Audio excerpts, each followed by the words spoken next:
Well, joining us on the line now to speak more about this, we have the spokesperson for the Muslim Public Affairs Committee United Kingdom, otherwise known as MPACUK. We are joined by Brother Ahmed Hussein. Ahmed, Assalamu alaikum wa rahmatullahi wa barakatuh, and welcome to Radio Al-Ansar. Wa alaikum assalam wa rahmatullahi wa barakatuh. Pleasure to be with you as always. It's a pleasure to have you on, Brother Ahmed. How are you doing this afternoon? Alhamdulillah. In a better mood than usual, thanks to news like this. Can her departure be seen as a victory for the Palestinian cause? And how does MPACUK assess the impact of her past statements on the pro-Palestinian rallies that had been taking place, and the lasting effects of her perceived Islamophobic legacy on the UK's Muslim community? Yeah, I mean, if we just boil it down to the basics, she tried to justify the unjustifiable, namely supporting Israel's genocide of Palestine. So if you see the other acts and bills and so on that she'd been pushing forward, there's plenty of other vile measures as well, like deporting refugees to Rwanda or increasingly turning Britain into a police state. But she was able to get support for these measures from her Conservative Party colleagues and voters. But when it comes to supporting Israel's genocide, on one side, you have the Palestinian cause, which is based on international law and basic humanity. On the other hand, you've got Israel using modern weapons to kill children and civilians. So it was her blind loyalty for Israel that ultimately destroyed her political career. Unbelievable. So given MPAC's dedication to anti-Islamophobia initiatives, especially in the current political climate, what concrete measures are you advocating to address the escalation of Islamophobic incidents in the UK?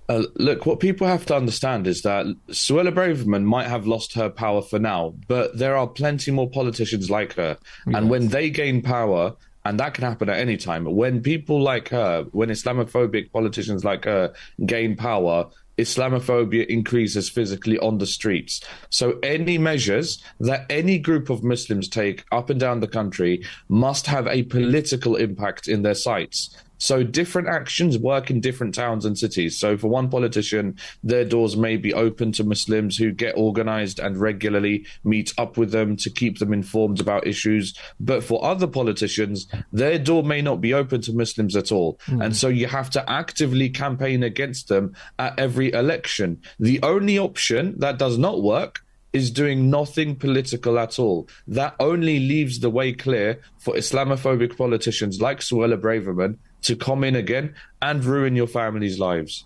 Absolutely.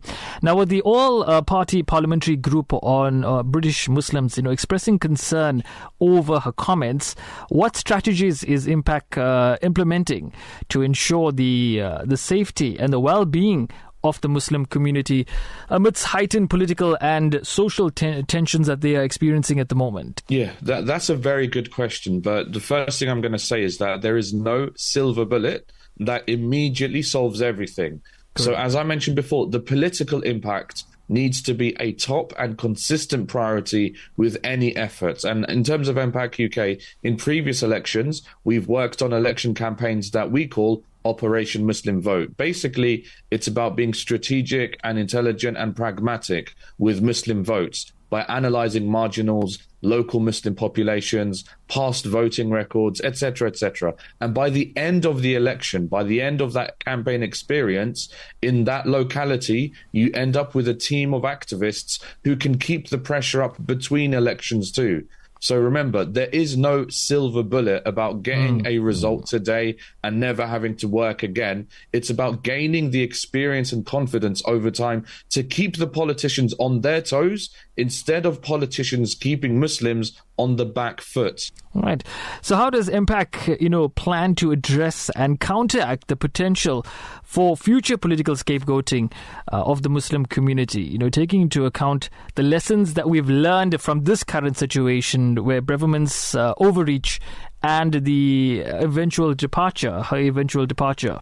Yeah, so basically what we've seen in this past month has proven what MPACUK UK has been saying for over 20 years now, which is that activists, individuals, institutions, as Muslims, we all need to be uniting and organizing behind one single cause, the cause of a free Palestine. We have had a clear counter-narrative to all of the lies all the way from last month that the Zionists have been trying to pull over us. That's why Braverman couldn't hide anymore behind any more excuses, and she had to be sacked in disgrace. What made our narrative clear is that we weren't tripping over our differences. As Muslims, we were united behind the simple, single idea that our ummah in Palestine should be free from genocide. So we've been working up and down the country with activists and mosques to help them keep our narrative and our demands clear. Inshallah, we're going to continue doing so.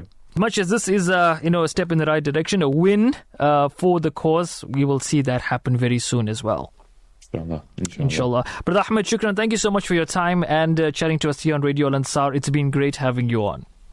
The pleasure's been mine, brother. Alhamdulillah. Have a great evening. Assalamu alaikum. Assalamu alaikum. Wa alaikum assalam. That was Brother Ahmed Hussein. He's the spokesperson of MPACUK, chatting to us about the latest developments coming through out of the UK.